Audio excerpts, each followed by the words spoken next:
Welcome to PVR news. పేద బడుగు బలహీన వర్గాల విద్యార్థులకు విద్యా హక్కు చట్టం కింద కేటాయించిన సీట్లను ప్రవేశాలు నిరాకరించిన ప్రైవేట్ కార్పొరేట్ స్కూళ్ల యాజమాన్యులపై విద్యాశాఖ కొరడా చూపించింది. పేద బడుగు బలహీన వర్గాల విద్యార్థులకు విద్యా హక్కు చట్టం కింద కేటాయించిన సీట్లకు ప్రవేశాలు నిరాకరించిన ప్రైవేట్ కార్పొరేట్ స్కూళ్ల యాజమాన్యాలపై విద్యాశాఖ కొరడా జులిపించింది. ఇటువంటి స్కూళ్లను గుర్తించి వాటి గుర్తింపు ఎందుకు రద్దు చేయకూడదో తెలపాలంటూ యాజమాన్యాలకు షోకాజ్ నోటీసులు జారీ చేసింది. గుంటూరు జిల్లాలో విద్యా హక్కు చట్టం ద్వారా దాదాపు 1150 సీట్లు ప్రైవేట్ కార్పొరేట్ స్కూళ్లలో వచ్చాయి. ఈ నెల 10వ తేదీలోగా విద్యార్థులు ఆయా పాఠశాలల్లో 1వ తరగతిలో చేరేలా ప్రభుత్వం మార్గదర్శకాలు జారీ చేసింది. అయితే కొన్ని స్కూళ్లు విద్యా హక్కు చట్టం ప్రవేశాలను నిరాకరిస్తున్నాయి. దీనిపై ఇప్పటికే రాష్ట్ర స్థాయిలో ఫిర్యాదులు అందడంతో విద్యాశాఖకు సంబంధిత పాఠశాలలపై చర్యలు తీసుకోవాలని ఆదేశాలు జారీ అయ్యాయి. విద్యా హక్కు చట్టం ప్రకారం ఇటీవల కొంతమంది విద్యార్థుల తల్లిదండ్రులు తమ పిల్లల్ని 1వ తరగతిలో చేర్పించాలని ప్రైవేట్ స్కూళ్లకు వెళ్లగా నిరాకరించారు.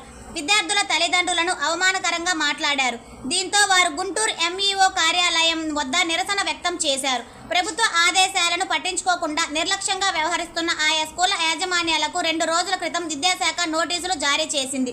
దీంతో కొన్ని యాజమాన్యాలు విద్యార్థులను చేర్చుకునేందుకు ముందుకు రాగా మరికొంతమంది వివిధ పత్రాలు లేవని ఇతర సాకులు చూపి ఆర్టీఈ ప్రవేశాలను నిరాకరిస్తున్నారు. ఇటువంటి స్కూళ్ల వివరాలను ప్రభుత్వానికి నివేదించాలని విద్యాశాఖ నిర్ణయించింది. కొన్ని ప్రైవేట్ పాఠశాలలు తాము కోర్టు ఆర్డర్ తెచ్చుకున్నామని ప్రవేశాలు కల్పించలేమని స్పష్టం చేస్తున్నాయి. దీనిపై ఇప్పటికే ప్రభుత్వం నుంచి కౌంటర్ పిటిషన్ దాఖలు చేసినట్లు విద్యాశాఖ వర్గాలు వెల్లడిస్తున్నాయి. విద్యా హక్కు చట్టం ద్వారా ఎవరికైతే ప్రభుత్వం సీట్లు కేటాయించిందో వారిని తప్పనిసరిగా స్కూళ్లలో చేర్చుకోవాల్సిందేనని ప్రైవేట్ స్కూల్ యాజమాన్యాలకు విద్యాశాఖ అధికారులు స్పష్టం చేస్తున్నారు. లేని పక్షంలో క్రమశిక్షణ చర్యలు తప్పనివని హెచ్చరిస్తున్నారు. శివమారుతి హాస్పిటల్ బస్టాండ్లోని వెంకటేశ్వర స్వామి గుడి వెనుక Bazar, Macherla.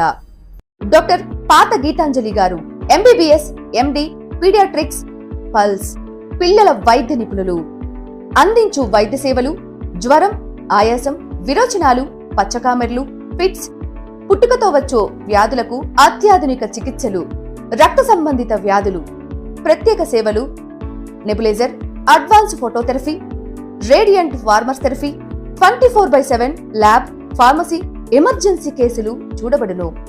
Doctor Raviteja Ramisetti MBBS, MS general surgeon, MCh urology, consultant urologist and enterologist.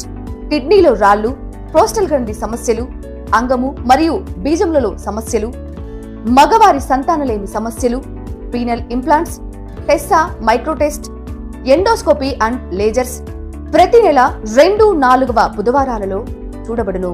వివరాలకు సంప్రదించండి. ఉప్పల హనుమాన్ సాయి 9100223183 అండ్ 6300807123.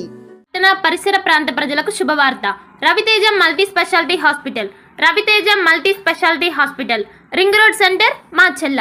మా వైద్యశాలలో అత్యాధునిక వైద్య పరికరాలతో శస్త్రచికిత్సలు చేయబడును.